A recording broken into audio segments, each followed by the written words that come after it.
सोचो, आपका फ़ोन, आपके वायरलेस हेडफोन्स और आपके घर का वाईफाई एक हॉलीवुड एक्ट्रेस के बिना एग्जिस्ट ही नहीं करते। Sounds crazy right?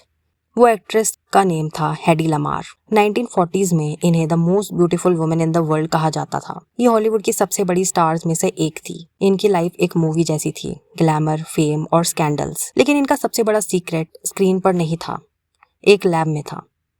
ये सिर्फ एक ब्यूटीफुल फेस नहीं थी, ये एक जीनियस इन्वेंटर थी। इन्होंने एक ऐसी टेक्नोलॉजी बनाई जिसने वर्ल्ड वॉर सेकेंड का रास्ता बदल दिया और आज के डिजिटल एज का फाउंडेशन रखा। आज की वीडियो में हम अनकवर करेंगे the secret life of Heidi Lamar और कैसे उन्होंने वाईफाई और ब्लूटूथ का रास्ता बनाया। स्टोरी शुरू होती है 1930s के ऑस्ट्रिया में।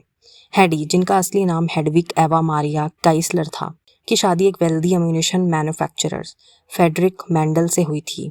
मेंडल एक कंट्रोलिंग हस्बैंड था और उसके कनेक्शंस मसोलिनी और हिटलर के साथ थे। हेडी अपने हस्बैंड के बिजनेस डिनर्स में चुपचाप बैठती थी। वो लोग वेपन्स, टॉर्पीडोज और रेडियो कंट्रोल सिस्टम्स के बारे में बात करते रहते थे। लोगों को लगता था कि वो सिर्फ एक ट्रॉफी वाइफ है।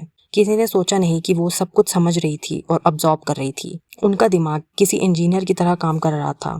1937 में हेडी अपनी मेड का भेस बदलकर पेरिस भाग गई और वहां से लंदन में उनकी मुलाकात Hollywood mogul Louis B Mayer से हुई और वहां से उनका हॉलीवुड का रास्ता शुरू हुआ।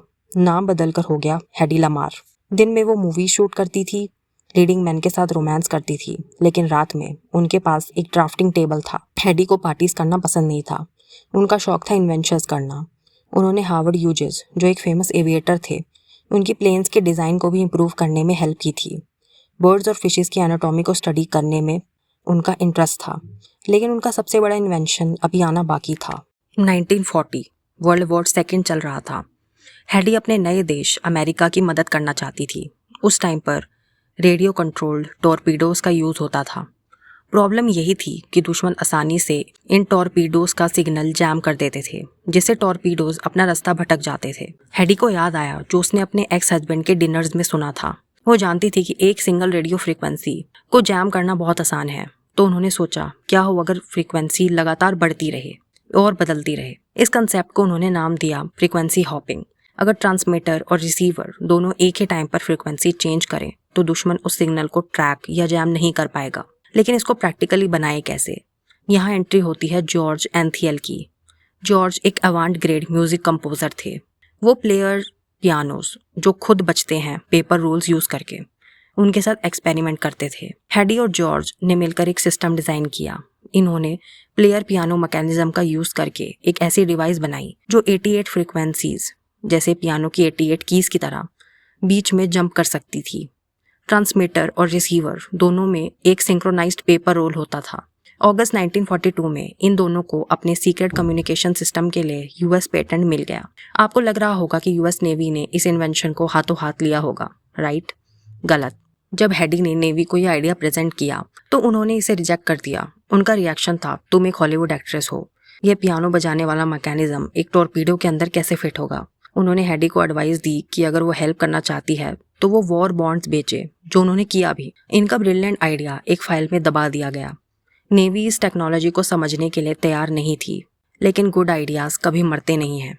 1962 में क्यूबन मिसाइल क्राइसिस के दौरान यूएस नेवी ने आखिरकार एक updated version of frequency hopping use किया, जो ट्रांजिस्टर पर बेस्ड था, ना कि पियानो रोल्स पर। यहाँ से शुरू हुआ revolution. Frequency hopping spread spectrum यानी FHSS टेक्नोलॉजी मिलिट्री कम्युनिकेशन का स्टैंडर्ड बन गई। लेकिन हेडी लमार को इसका कोई पैसा नहीं मिला, क्योंकि उनका पेटेंट 1959 में ही एक्सपायर हो चुका था। तो हेडी लमार का वाईफाई और ब्लूटूथ से क्या कनेक्शन है? आज की वायरलेस टेक्नोलॉजी भी वही बेसिक प्रिंसिपल यूज करती है। ब्लूटूथ आपके फोन्स और हेडफोन्स के बीच डाटा भेजने के लिए हर सेकंड हजारों बार फ्रीक्वेंसीज हॉप करता है, ताकि इंटरफेरेंस ना हो। वाईफाई और जीपीएस भी इसी स्प्रेड स्पेक्ट्रम टेक्नोलॉजी पर रिलाई करते हैं। मल्टीपल डिवाइसेस को एक ही टाइम पर कनेक्ट रखने के लिए बिना सिग्नल क्रॉस हुए। उसी एक आइडिया ने, जो एक एक्ट्रेस ने वर्ल्ड वॉर सेकेंड के दौरान सोचा था, आज की $multi-million इंडस्ट्री का फाउंडेशन बन गया है। बहुत सालों बाद 1997 में हेडी लमार, जो तब अपने 80s में थी, को आखिरकार उनके इन्वेंशन के लिए electronic frontier foundation pioneer award दिया गया। उनका रिएक्शन क्या था? उन्होंने सिंपली कहा, well, it's about time. Heidi Lamar की कहानी एक रिमाइंडर है कि किसी को भी उसके अपीयरेंस से जज नहीं करना चाहिए। The most beautiful woman in the world का दिमाग उनके चेहरे से भी ज़्यादा पावरफुल था। अगर आपको ये कहानी इंटरेस्टिंग लगी तो वीडियो को लाइक करें और चैनल को सब्सक्राइब करें। आप अपने वाईफाई या ब्लूटूथ के बिना कितने दिन रह सकते हैं, ये कमेंट्स में ज़रूर बताना। मिलते हैं नेक्स्ट वीडियो में। Bye bye.